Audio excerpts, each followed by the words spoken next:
કે આપણે આજે 8મો દિવસ છે અને હવે 2 જ દિવસ બાકી. આપણું મન એવું કે શિબિર તો બહુ અઘરી છે.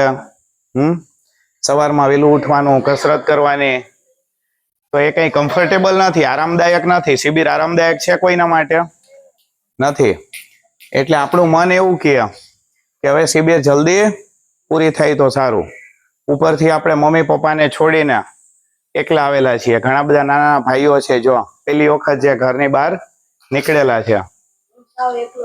હા, બધા સાવ એકલા જ આવેલા છે. જો તો આપણને એમ થાય કે જલ્દી શિબિર પૂરી થાય તો સારું.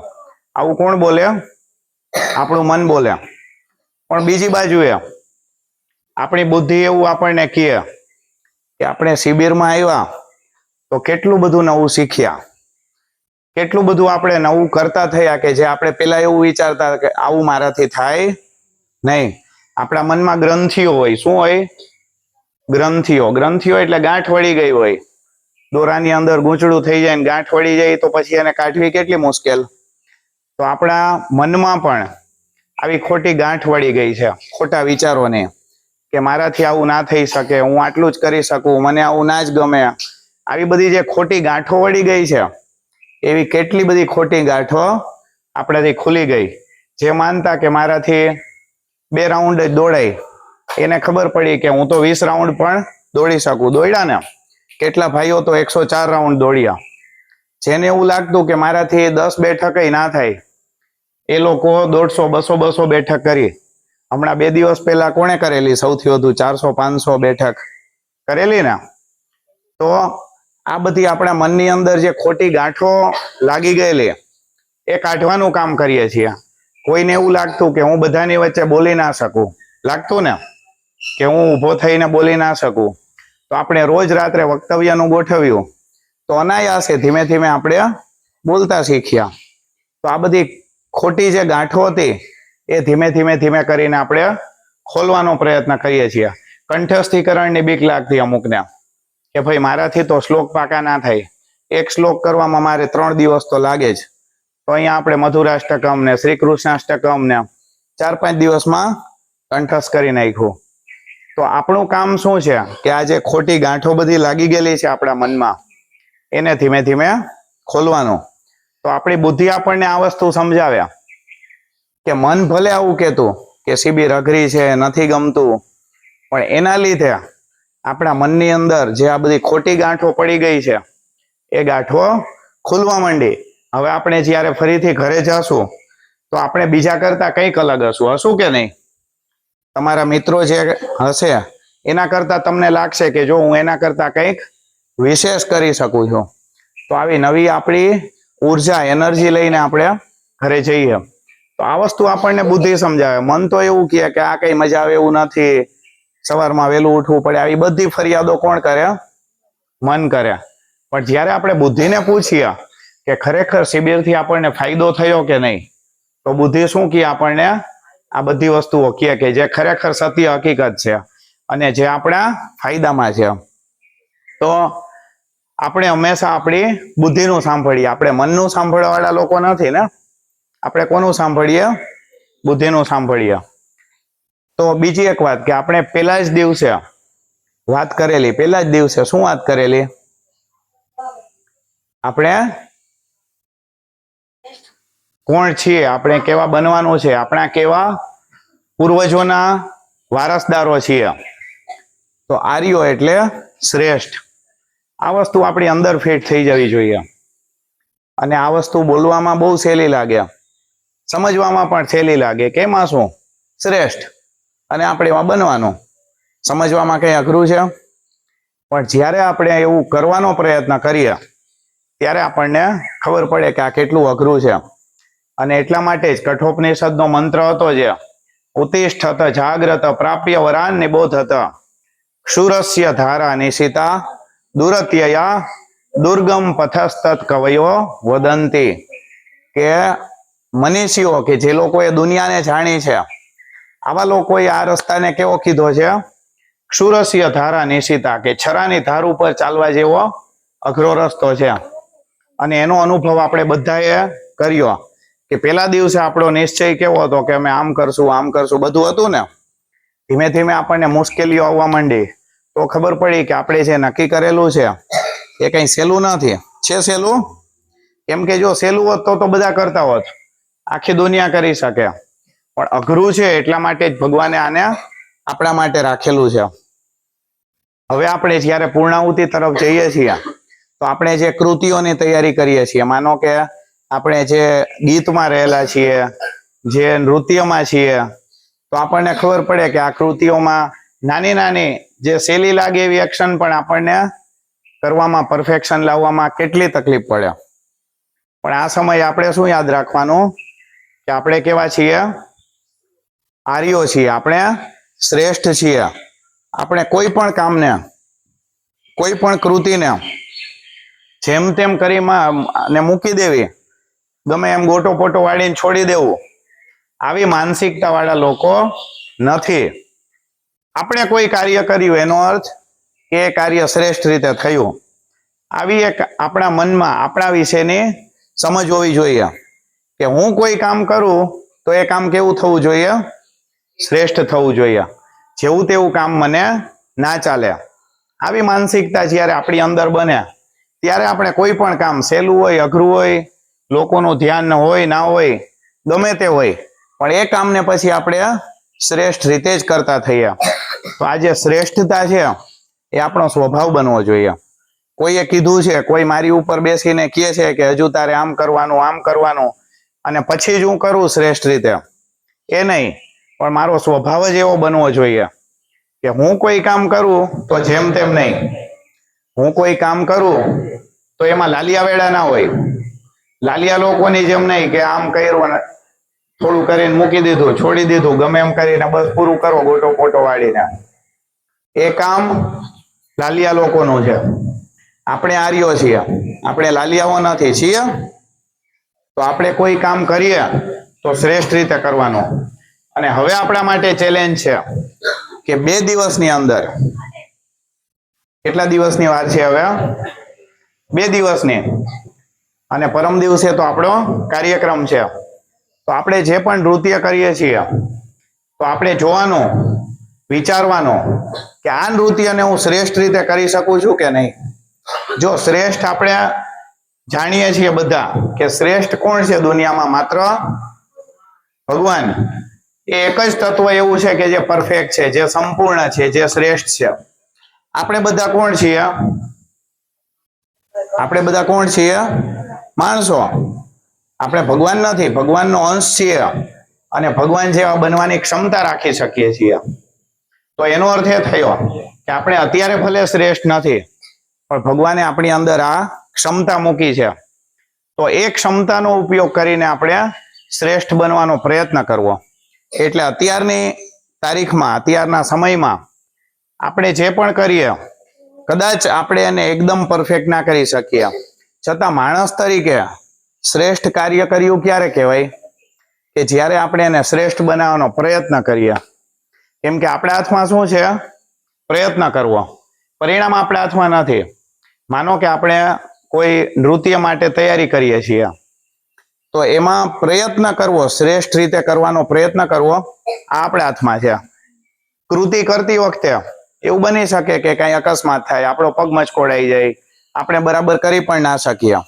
આ કોના હાથમાં છે? ભગવાનના હાથમાં છે. કેવું પરિણામ લાવવું એ ભગવાનના હાથમાં છે. એવું પણ થાય કે કાર્યક્રમના સમયે લાઈટ જતી રહે, બરાબર આપણામાંથી કોઈ ગાવાવાળા છે એનું ગળું ખરાબ થઈ જાય, આવું બધું થઈ શકે. ખરાબ ખોટું થવાની સંભાવના અસંખ્ય છે.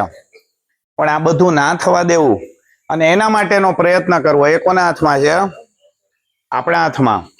એટલે આપણે જે પણ કરીએ, આપણે વિચારવાનું કે હું આ જે સ્ટેપ કરું છું નૃત્યના, તો એ હું શ્રેષ્ઠ રીતે કરવાનો પ્રયત્ન કરું છું કે નહીં. આપણને લાગે કે ના, મારા કરતા સારું તો અડધી દુનિયા કરે, તો એનો અર્થ એવો કે આપણે આર્ય નથી અને આપણે આર્યની જેમ જીવવાનો પ્રયત્ન પણ નથી કરતા. આપણે જોઈએ અત્યારે ટીવીની અંદર બધા શો આવતા હોય ને, ડાન્સ કરવાના, ગાવાના, આવા બધા આવતા હોય ને, તો એની અંદર લોકો કે જે લોકો પાસે આ સાંસ્કૃતિક વિચાર પણ નથી, જે લોકોને ખબર પણ નથી કે હું તેજસ્વી અને શ્રેષ્ઠ બનવા માટે જન્મેલો છું, એ લોકો પણ કેટલું પરફેક્શન લાવે. તમે જુઓ, ડાન્સ કરતા હોય તો આપણે એમાંથી એક વસ્તુ તો શીખવા જેવી છે જ. એ લોકો કેવા ગીત પર ડાન્સ કરે ને એ બધું પછીની વાત છે, પણ એક વસ્તુ તો આપણે એનામાંથી શીખવી જ જોઈએ. કઈ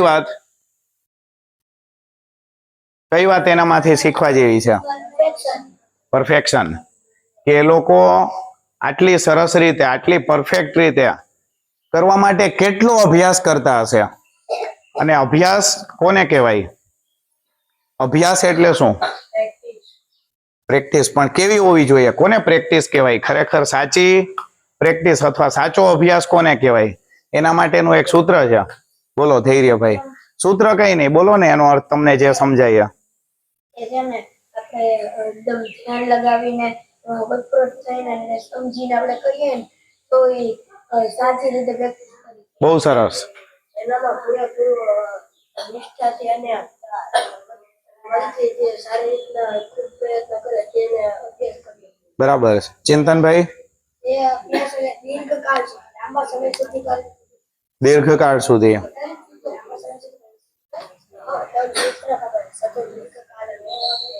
તો એના માટેનું સૂત્ર છે તત્ર સ્થિતો યત્નોભ્યાસ.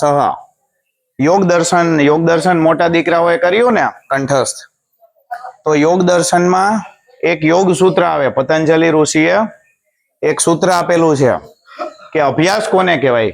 તત્ર સ્થિતો યત્નોભ્યાસ. કે એની અંદર પ્રયત્ન હોવો જોઈએ.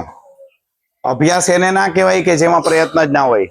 માનો કે તમે રોજ 1 કિલોમીટર દોડતા હો અને આજે પણ 1 કિલોમીટર દોડવાનું છે, તો એ તમારા માટે કંઈ એક્સ્ટ્રા નથી. એની અંદર કંઈ તમારે વધારે પડતી મહેનત કરવી પડતી નથી. રોજ જે કરીએ છીએ એ શું કહેવાય? રૂટીન, રોજિંદુ. તો એને અભ્યાસ ના કહીએ. પણ આપણે રોજ જે કરતા હોય એના કરતા કંઈક વિશેષ કરવાનો પ્રયત્ન કરીએ તો એને અભ્યાસ કહેવાય. એની અંદર પ્રયત્ન હોવો જોઈએ કે હું જે કરું પ્રયત્નપૂર્વક, હું જે કરી શકું છું એના કરતા કંઈક વિશેષ કરવાનો પ્રયત્ન. જે કરી જ શકીએ છીએ એટલું કરવામાં કંઈ પ્રયત્નની જરૂર નથી. પણ જીવનમાં વિશેષ બનવું હોય તો પ્રયત્ન કરવો પડે. તો અભ્યાસની અંદર સૌથી પહેલી વસ્તુ કઈ? પ્રયત્ન. તત્ર સ્થિતો યત્નો અભ્યાસ. યત્ન એટલે પ્રયત્ન. સતુ દીર્ઘકાલ નૈરંતર્ય સત્કારા સેવિતો દૃઢ ભૂમિ. તો એની અંદર પ્રયત્ન પછી બીજું શું હોવું જોઈએ? સતુ દીર્ઘકાલ. કે જે પ્રયત્ન છે એ દીર્ઘકાળ સુધી થવો જોઈએ. એટલે માનો કે એક વખત કરી દીધું તો બેસ્ટ થઈ જાય? શ્રેષ્ઠ થઈ જાય? ના થાય. એને વારંવાર કરવું પડે, દીર્ઘકાળ સુધી કરવું પડે. સતુ દીર્ઘકાલ. એવું કહેવાય કે આપણે કોઈ પણ કામ 12 વર્ષ સુધી જ્યારે કરીએ ત્યારે તપ કર્યું એવું કહેવાય. ત્યારે એક તપ પૂરું થયું. 12 વર્ષ સુધી કોઈ પણ કાર્ય કર્યું નિરંતર રીતે તો આપણે કહી શકીએ કે મેં એક તપ કર્યું. તો સતુ દીર્ઘકાલ. નૈરંતર્ય. નૈરંતર્ય એટલે નિરંતર. માનો કે બે વચ્ચે અંતર હોય, બે વચ્ચે જગ્યા હોય, એને શું કહીએ? અંતર. નિરંતર એટલે જેની વચ્ચે અંતર નથી એવું. એનો અર્થ શું?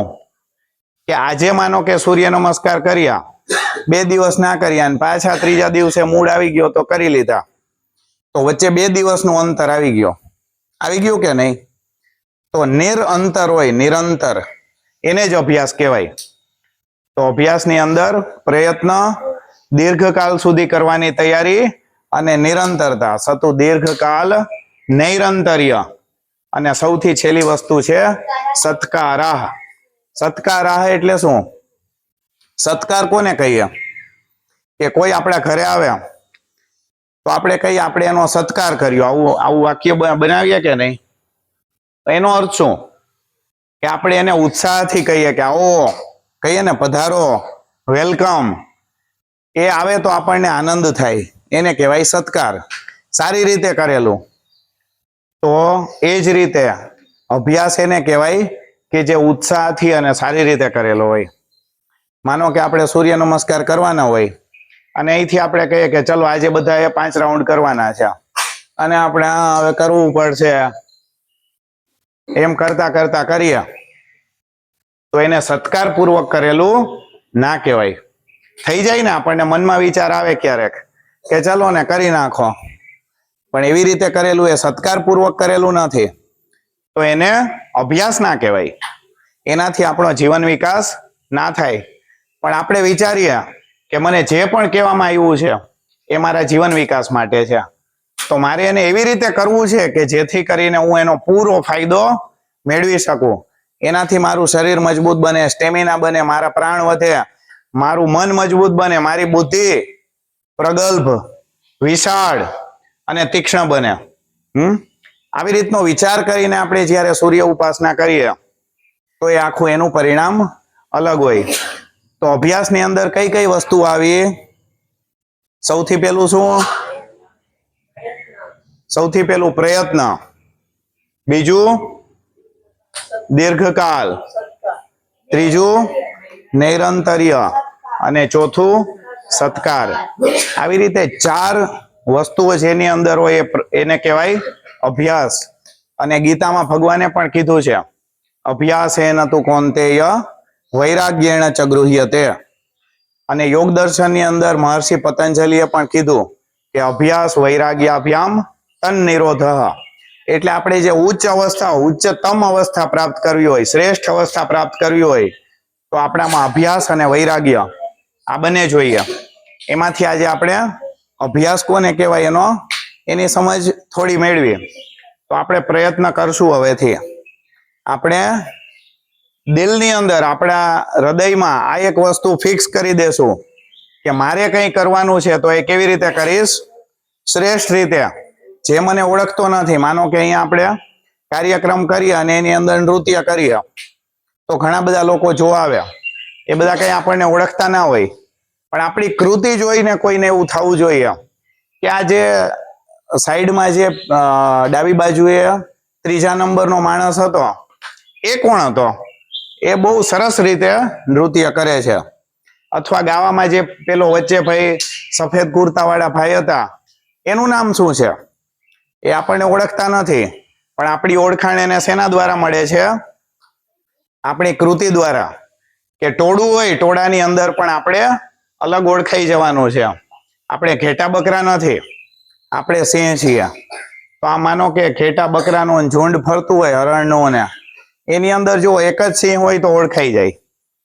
ઓળખાય કે નહીં? કે જો સિંહ ત્યાં રહ્યો, એની ચાલ, એની ગર્જના, આ બધું અલગ હોય. બે ના કરતો હોય, બરાબર? તો એ જ રીતે આપણે પણ કોઈ પણ કૃતિ કરીએ છીએ તો 50 લોકો કરતા હોય તો પણ એની અંદર આપણી કૃતિ અલગ હોવી જોઈએ. લોકો આપણને આપણી કૃતિ પરથી ઓળખવા જોઈએ. આપણે બોલીને કહેવાની જરૂર ના પડવી જોઈએ કે જો હું શ્રેષ્ઠ રીતે કરું છું. એ જોવા વાળાને જ લાગવું જોઈએ, એનો અનુભવ આવો રહેવો જોઈએ કે આ કોણ છે? એ કરે છે કંઈક અલગ રીતે કરે. આ ઝાડુ કોણે વાળેલું છે? બહુ સરસ રીતે છે. આ કપડાં કોણે ધોયેલા છે? આ ઇસ્ત્રી કોણે કરેલી છે?